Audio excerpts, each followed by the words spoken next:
안녕하세요. 속공 시니어 이야기입니다. 많은 분들이 노후에 가장 무서운 게 병이라고 생각합니다. 암, 뇌졸중, 치매. 이름만 들어도 겁부터 납니다. 그런데 시니어분들 이야기를 가만히 들어보면 조금 다른 말이 나옵니다. 병보다 더 무서운 순간이 따로 있다는 겁니다. 오늘은 시니어분들이 실제로 가장 두려워하신 그 순간에 대해 이야기해 보려고 합니다. 그 순간은 아주 갑작스럽게 옵니다. 어느 날 아침 평소처럼 일어났는데 몸에 힘이 빠집니다. 갑자기 어지럽고 다리에 힘이 풀리고 말이 잘 안 나옵니다. 화장실 가려다가 주저앉게 되고 벽을 붙잡고 겨우 일어섭니다. 이런 일은 예고 없이 찾아옵니다. 그런데 문제는 그 다음입니다. 그때 아무도 없습니다. 집은 너무 조용하고 옆집 인기척도 들리지 않습니다. 전화기를 들려고 하는데 손이 떨립니다. 누구에게 전화해야 할지 순간 머리가 하얘집니다. 자식 번호는 기억이 안 나고 이웃은 생각나지 않습니다. 핸드폰을 찾으려 해도 어디 뒀는지 기억이 안 나고 찾아도 비밀번호가 떠오르지 않습니다. 시간은 계속 흐르고 몸은 점점 더 힘이 빠집니다.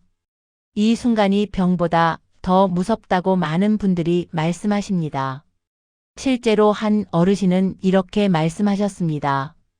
아침에 일어나다가 쓰러졌는데 3시간 동안 바닥에 누워 있었다고 합니다.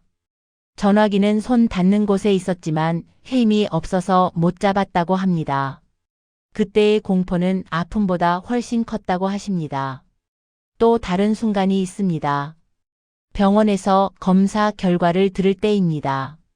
의사는 설명을 하는데 말이 잘 안 들립니다. 이해가 잘 안 됩니다.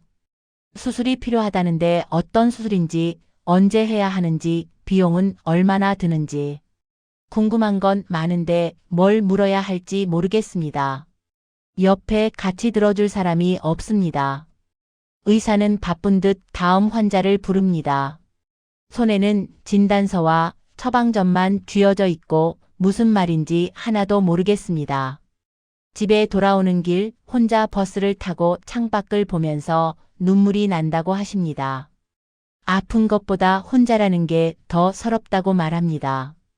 이런 이야기도 있습니다. 한 어르신은 당뇨 진단을 받으셨는데 관리 방법을 제대로 이해하지 못하고 집에 오셨습니다. 혈당 재는 법도 약 먹는 시간도 헷갈렸습니다. 자식들한테 물어보려다가 귀찮게 할까봐 그냥 참았습니다. 결국 합병증이 생겨서 더 큰 병원에 가게 됐습니다. 그때 자식이 같이 갔더라면, 설명을 같이 들었더라면 하는 후회가 컸다고 합니다. 3번째 순간은 밤입니다. 해가 지고 집이 조용해질 때, TV 소리를 줄이면 집 안이 너무 조용합니다. 괜히 불을 다 끄지 못하고 하나쯤은 켜둡니다.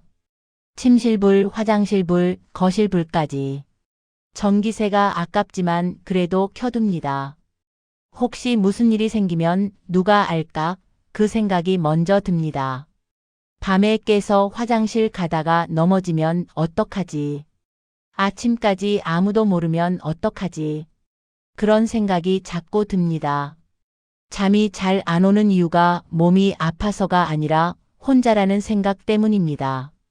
이 순간도 병보다 더 무섭다고 많이들 말씀하십니다. 한 어르신은 밤마다 핸드폰을 베갯머리에 놓고 주무신답니다. 혹시 모를 일을 대비해서입니다. 하지만 정작 급한 일이 생기면 전화를 걸 힘도 없을 거라는 걸 아십니다. 그래서 더 불안하다고 하십니다. 사실 병은 치료라도 있습니다. 약도 있고 병원도 있고 도와주는 사람도 있습니다. 하지만 이 순간들은 약이 없습니다. 준비하지 않으면, 대비하지 않으면 그대로 맞닥뜨려야 하는 순간입니다. 돈이 많아도, 집이 좋아도, 건강해도 이 순간은 찾아옵니다. 그래서 이 순간을 무서워하는 겁니다. 그렇다면 이 순간을 줄이려면 어떻게 해야 할까요? 거창할 필요 없습니다. 첫 번째, 연락할 사람을 정해두세요. 자식 1명, 친구 1명, 이웃 1명. 이 세 사람만큼은 바로 전화할 수 있게 종이에 적어두세요. 휴대폰 안에만 두지 말고 눈에 보이는 곳에 붙여두세요. 냉장고, 현관문, 침대 옆 벽. 어디든 좋으니 큰 글씨로 적어서 붙여두세요. 안경 안 쓰고도 볼 수 있을 만큼 크게 쓰세요. 그리고 그 사람들한테 미리 이야기해 두세요.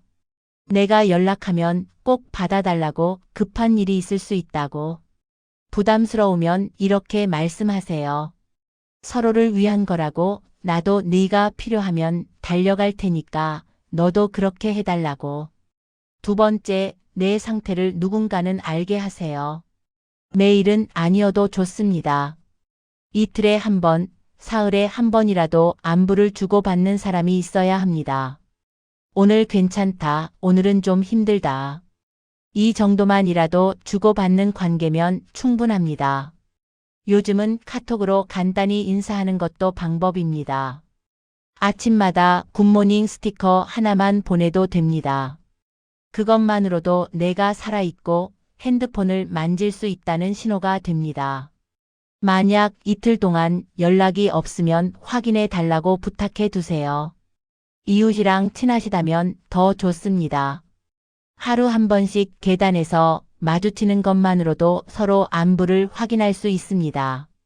현관문 앞에 신문 쌓여 있으면 한번 확인해 달라고 부탁하는 것도 방법입니다. 세 번째, 혼자서 다 버티려고 하지 마세요. 시니어분들 중에 이런 말 자주 하십니다. 괜찮아. 아직 할만해. 남한테 민폐 끼치기 싫어. 그 마음 이해합니다. 평생 자식 키우고 집안일 다 하고 혼자 해결하며 사셨으니까요. 하지만 아프고 힘들 때 도움 요청하는 건 민폐가 아닙니다. 살아있으려고 하는 선택입니다. 자식한테 부탁하는 게 미안하다면 이렇게 생각해 보세요. 지금 도움 청하는 게 나중에 큰 사고 당하는 것보다 훨씬 낫습니다. 지금 병원 같이 가자고 하는 게 나중에 응급실 실려 가는 것보다 낫습니다. 자식들도 그걸 압니다. 작은 불편함을 같이 나누는 게 큰 사고를 막는 길이라는 걸요. 노후에 가장 무서운 건 병 그 자체가 아닙니다. 아플 때 말 걸 사람이 없는 순간, 도와달라고 말할 사람이 없는 그 순간입니다. 병원 가야 하는데 누구한테 말해야 할지 모르는 순간입니다. 밤에 혼자 누워서 내일 아침이 올까 걱정하는 순간입니다. 그 순간을 조금이라도 줄이는 게 노후 준비입니다. 돈만 준비하는 게 노후 준비가 아닙니다. 사람, 연결, 관계도 준비해야 합니다. 은행 통장에 숫자 늘리는 것만큼 연락처에 믿을 사람 이름 늘리는 것도 중요합니다. 오늘 이 영상을 보신 김에 한 가지만 해보셨으면 합니다. 지금 전화기 꺼내서 한 사람에게만 연락해 보세요. 잘 지내? 오늘 문득 생각나서. 그 한 통의 연락이 노후의 가장 무서운 순간을 막아줄 수도 있습니다. 그 사람도 언젠가 여러분의 연락을 기다릴 날이 올 겁니다. 서로가 서로의 안전망이 되어주는 겁니다. 이 영상이 겁을 주기 위한 이야기가 아니라 조금 더 안전한 노후를 만들기 위한 이야기였으면 합니다. 준비는 일찍 할수록 좋습니다. 오늘부터 시작하시면 됩니다. 속공 시니어 이야기였습니다. 고맙습니다.